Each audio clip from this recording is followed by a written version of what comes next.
Good evening. This is Jimmy Powers greeting you for the Gillette Safety Razor Company, the maker of world-famous Gillette razors, blades, and shaving cream. We're happy to salute Canadian fans in Toronto, Ontario, and Montreal, Quebec, who are joining our television audience tonight through the facilities of the Canadian Broadcasting Corporation. Our feature event here in Chicago Stadium is a 15-round match between Rocky Marciano and Jersey Joe Walcott for the heavyweight championship of the world. Yes, and don't forget, tomorrow afternoon, 4 o'clock New York time, Gillette presents the Withers Stakes from Belmont Park over most NBC TV stations for racing fans here in the United States.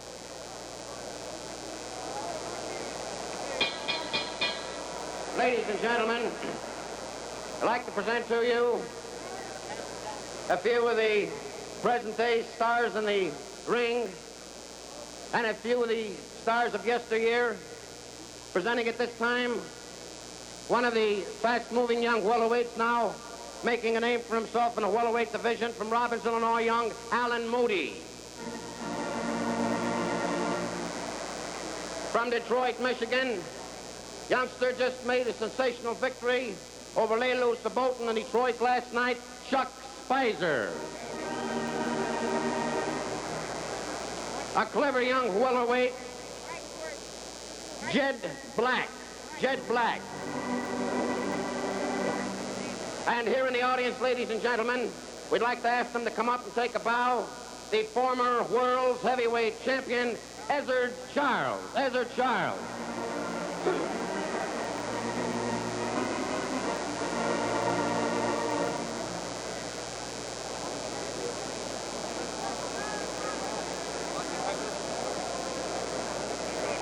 And also here, ladies and gentlemen, in the audience, we'd like to ask him to come up and take a bow while we're waiting for Ezzard Charles, the former world's heavyweight champion, who fought a great title defense here in Chicago, James J. Braddock. Jimmy Braddock, come on up and take a bow.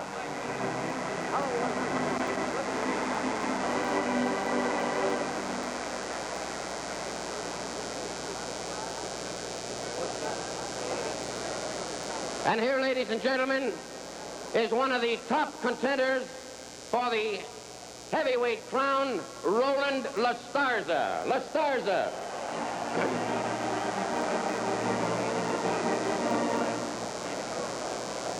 And ladies and gentlemen, here with us also, a great Chicago favorite, a hometown boy, Chicago's own Johnny Bratton. Johnny Bratton.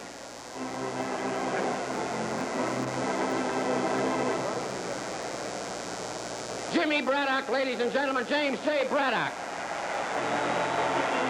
Hey, buddy.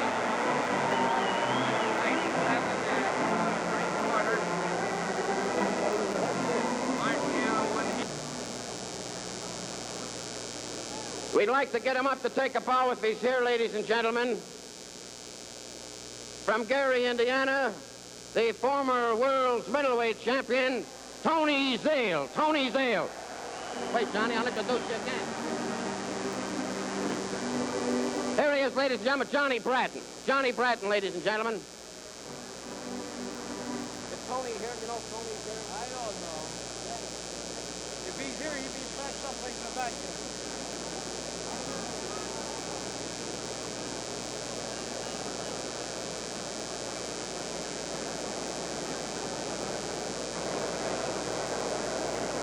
Ring announcer Ben Bentley is looking about for more celebrities to introduce. Here he is, ladies and gentlemen, making his way up to the ring. From Gary, Indiana, the man of steel, Tony Zale.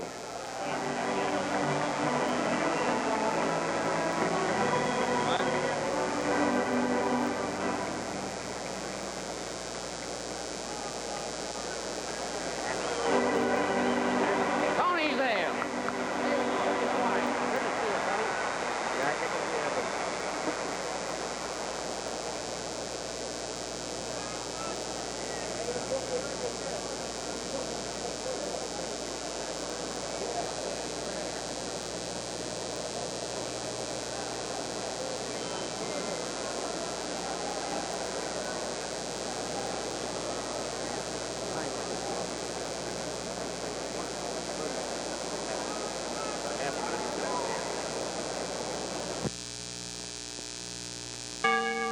luzca bien, distíngase más, use hojas Gillette azul. Yo soy rapidez. Yo soy comodidad. Yo soy suavidad.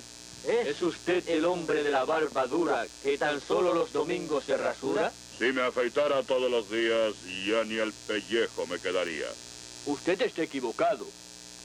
Verá cómo le probamos. Que usando Gillette azul, rápida y cómodamente su barba dura afeitamos. ¿No lo cree? ¿Eh? Mire con qué rapidez. Mire con qué suavidad. Y para su comodidad, las hojas Gillette azul vienen en su expedidor ya desenvueltas y listas para usarse. Para la mejor afeitada de su vida, afeítese con Gillette. Use la hoja Gillette azul.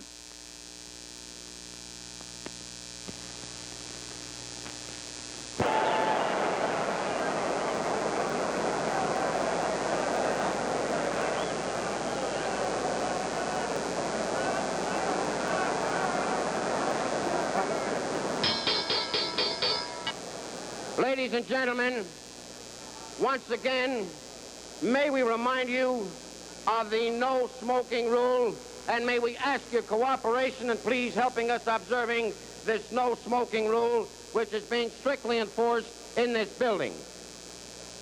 Officials, ladies and gentlemen, have been appointed here by the Illinois State Athletic Commission. The attending physicians, Dr. Irving E. Slott, Dr. John H. Pribble, the timekeeper, Fay Young, counting for the knockdowns at the bell, Mike Murphy. Your judges are William O'Connell and Franklin Spike McAdams. Your referee, Frank Sikora. This, ladies and gentlemen, is the feature presentation of the evening. 15 rounds for the World's Heavyweight Championship. From Camden, New Jersey, the challenger, wearing black trunks with a white stripe, weighing 197 3/4 pounds, the former world's heavyweight champion, Jersey Joe Walcott.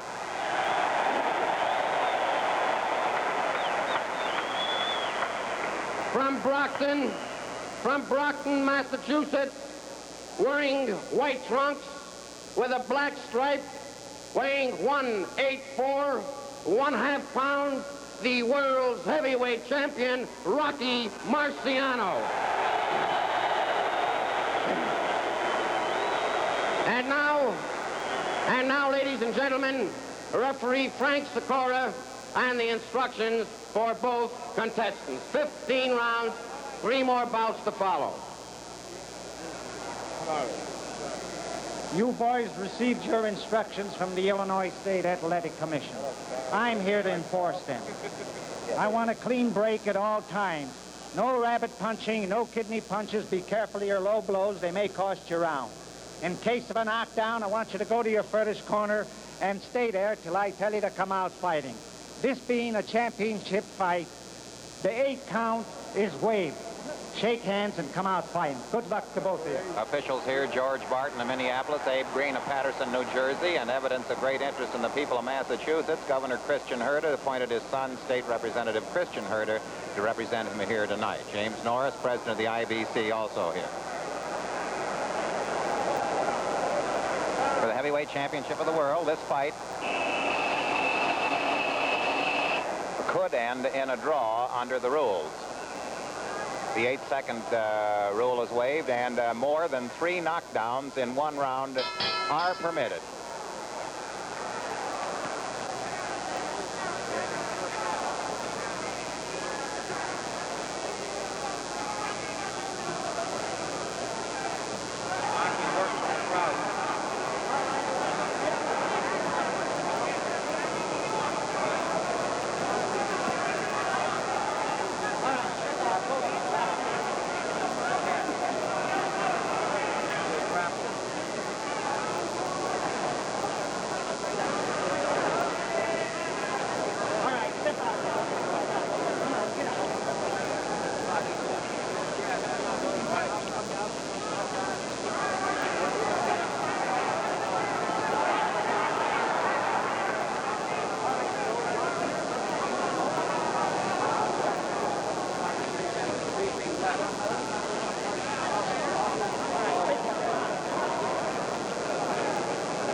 In their last meeting, Jersey Joe Walcott started off much faster. He seems to be pacing himself here. He's a year older, of course.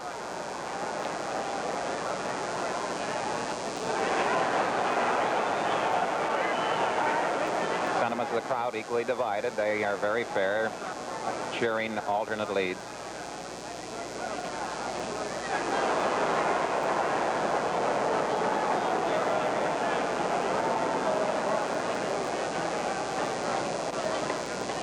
Walcott wearing his trunks very high.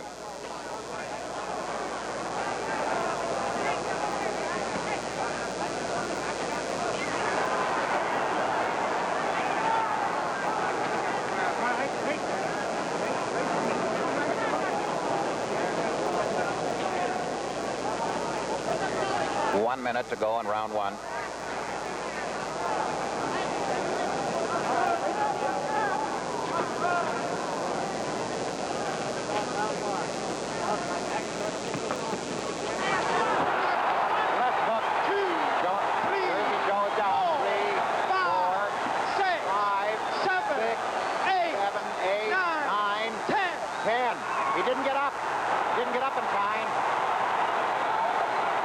Jersey Joe is bewildered. He's slow getting up. The fight is over. Rocky Marciano has a pushover win here tonight. Look at the expression of bewilderment on Jersey Joe. He thought the count was too fast. Crowd is booing. Crowd is booing.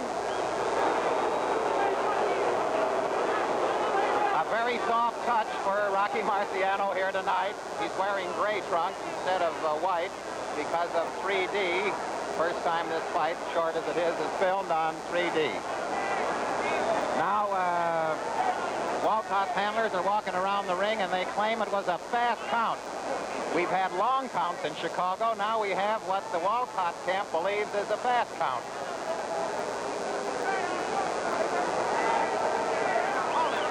Young was the knockdown timekeeper. Mike Murphy was counting at the bell, and the referee, Frank Sikora, was picking up the count. Ladies and gentlemen, the time, 1 minute, 25 seconds of the first round. Winner by a knockout, and still world's heavyweight champion, Rocky Marciano. Rocky Marciano wins by a knockout. And the crowd here that paid $50 for their seats are really raising Cain. A left hook, which was almost a shoving left hook, sent Jersey Joe back on his haunches. It didn't appear to be a stunning or a paralyzing blow. Walcott is still complaining. His second and his manager, Felix Boquicchio, is standing outside on the ring apron, haranguing the crowd and talking to the working press. Andy Frain's very able ushers are in here, keeping a semblance of order. Walcott shaking his hand and shaking his head. He was very nonchalant about getting up because he didn't start to get his knees flexed until the count of 9. He was still sitting there, apparently resting. He started off very slowly, and he just took a chance, and he missed out by a second. As soon as the count of 10 was reached, and I'm sure the movies will show that Walcott still had his glove touching the canvas, and he was in the act of attempting to rise, but he definitely was not clear of the canvas, and so there was nothing for the referee to do but declare it a knockout. That's Boquicchio in the center there with an expressive shrug. There's a lot of jostling going on.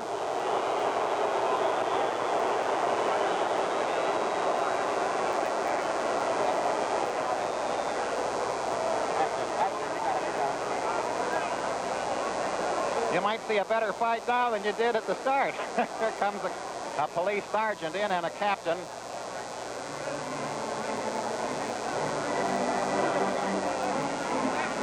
Well, there you are, one of the strangest and certainly one of the most controversial endings. Walcott feels that he was deprived of a fair chance to get up. But 10 seconds are 10 seconds in any language.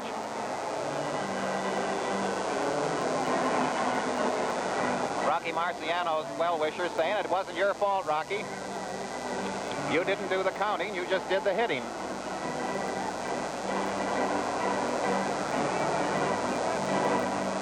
So in the first round here, Rocky Marciano in a rather tumultuous finish here. That is, the tumultuous finish followed the knockout when Jersey Joe was tardy in arising. The old boy was taking it a little, not too nonchalant, I believe. He was very relaxed and just didn't make it at the count of 10.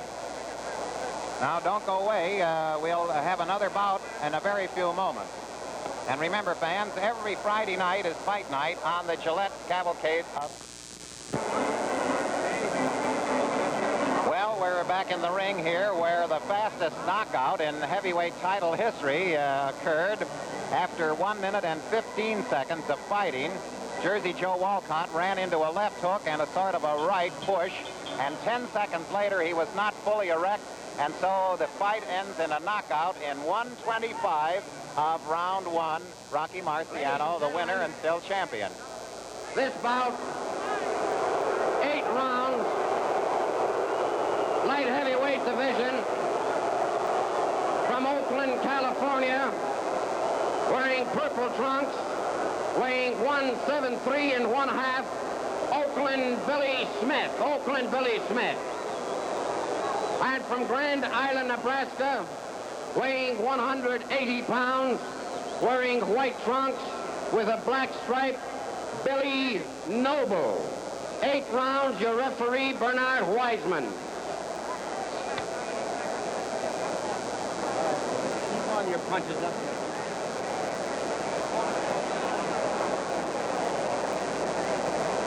This is about following the main event, but fans are still steaming and percolating over the main event, and perhaps, if you'll forgive us, we'll devote a few more comments to it while this bout gets underway, which follows the main event. The question is, did Jersey Joe Walcott take too much of a risk and take too much of a chance by staying down too long? Did he feel, as in his training, he didn't train too hard, did he feel that he was just making one last shot for what is close to $250,000? If so, it was an easy $250,000. He was going to retire anyway. However, in justice to Jersey Joe, he may have miscalculated the count. There was quite a bit of noise because the left hook came so suddenly that it caught Jersey Joe in Marciano's corner. It didn't appear to be a paralyzing punch, but it was a clean punch, and it was to the chin, and it knocked him back on his haunches. And he sat there,